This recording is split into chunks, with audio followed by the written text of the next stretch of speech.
Lesson number 6 जैव प्रक्रम। आज के इन वीडियो में हम पढ़ेंगे जैव प्रक्रम क्या होता है। सबसे पहले बात जैव प्रक्रम के बारे में हम यहाँ पर डिस्कस करेंगे कि वे सभी प्रक्रम जो संयुक्त रूप से जीव के अनुरक्षण का कार्य करते हैं वे जैव प्रक्रम कहलाते हैं। मतलब पोषण, श्वसन, उत्सर्जन, रक्त परिवहन, ये सभी जो तंत्र मनुष्य के शरीर में कार्य करते हैं जिससे मनुष्य अथवा सजीव का शरीर समस्त प्रकार की क्रियाएं संपन्न करता है, इन सभी को सामूहिक रूप से जैव प्रक्रम कहा जाता है। पोषण, श्वसन, उत्सर्जन, परिवहन तंत्र, तंत्रिका तंत्र, तो ये सभी मिलकर जैव प्रक्रम के अंतर्गत आते हैं। तो वे सभी प्रक्रम जो संयुक्त रूप से जीव के अनुरक्षण का कार्य करते हैं जैव प्रक्रम कहलाते हैं। सबसे पहले हम पढ़ते हैं पोषण। भोजन ग्रहण करना, पचे हुए भोजन का अवशोषण और शरीर के द्वारा उसका अनुरक्षण के लिए उपयोग पोषण कहलाता है। पोषण के आधार पर हम जीवों को दो भागों में बांट सकते हैं। यहाँ स्क्रीन पे आपको दिख रहा होगा, पहला होता है स्वपोषी और दूसरे होते हैं विषमपोषी। स्वपोषी का मतलब यह पोषण का वह तरीका होता है जिसमें सजीव अपने भोजन का निर्माण स्वयं करते हैं। तो अपने भोजन का निर्माण स्वयं कौन करते हैं?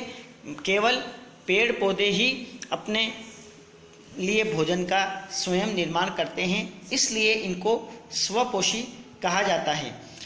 पेड़ पौधे वायुमंडल के कार्बन डाइऑक्साइड, जल, सूर्य का प्रकाश और पर्णहरित का उपयोग करके अपने लिए भोजन का निर्माण करते हैं। जबकि विषमपोषी के अंतर्गत वे सजीव आते हैं जो अपने भोजन के लिए अन्य दूसरों पर निर्भर रहते हैं और खुद स्वयं अपना भोजन नहीं बना सकते, जैसे मनुष्य तथा अन्य जीव जंतु। प्रकाश संश्लेषण क्या होता है? जैसे अभी मैंने स्वपोषी वाले में बता ही दिया है कि प्रकाश संश्लेषण वह प्रक्रिया होती है जिसमें स्वपोषी जीव मतलब पेड़ पौधे अपना भोजन स्वयं बनाते हैं, जिसके लिए वह वायुमंडल से कार्बन डाइऑक्साइड, सूर्य से प्रकाश, जल और पर्णहरित की उपस्थिति में कार्बोहाइड्रेट में परिवर्तित कर देते हैं। यहाँ पर इक्वेशन लिखी हुई है 6CO2 + 12H2O, 6 कार्बन डाइऑक्साइड के अणु और 12 जल के अणु सूर्य के प्रकाश और पर्णहरित की उपस्थिति में ग्लूकोज का निर्माण करते हैं। ग्लूकोज का सूत्र C6H12O6 + 6 अणु ऑक्सीजन के + 6 अणु जल का निर्माण करते हैं।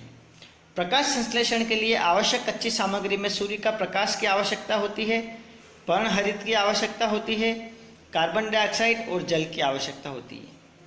जब प्रकाश संश्लेषण की क्रिया होती है तो निम्नलिखित घटनाएं घटित होती है। पर्णहरित के द्वारा प्रकाश की ऊर्जा को सबसे पहले अवशोषित किया जाता है।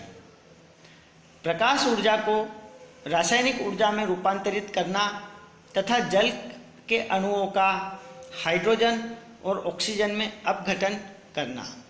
और जो तीसरी जो घटना होती है कार्बन डाइऑक्साइड का कार्बोहाइड्रेट में अपचयन होना। तो ये 3 निम्न प्रमुख घटनाएं प्रकाश संश्लेषण के दौरान होती है।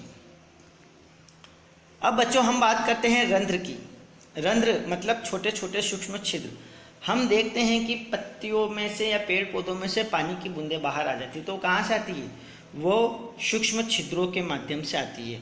तो पत्ती की सतह पर जो सूक्ष्म छिद्र पाए जाते हैं उन्हें रंध्र कहते हैं।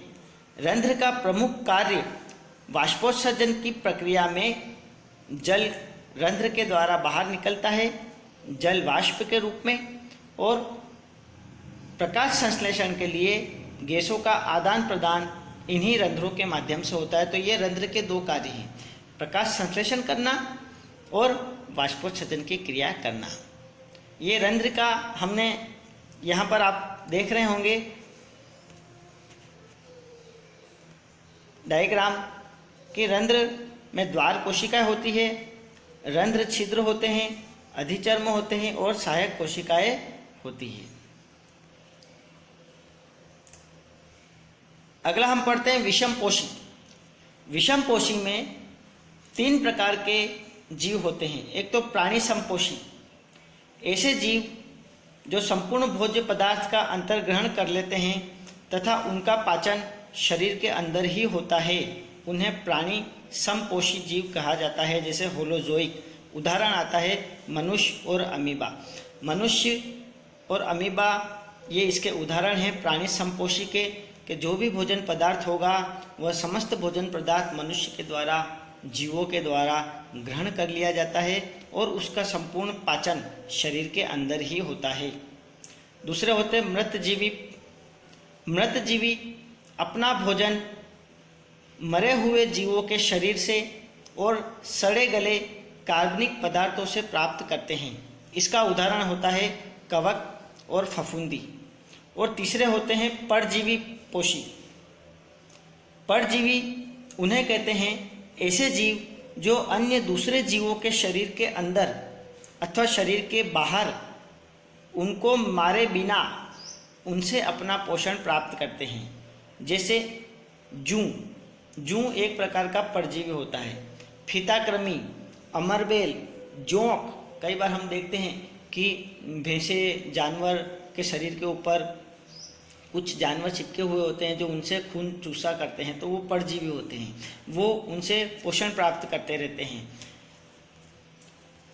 अब आता है अमीबा में पोषण। ये हम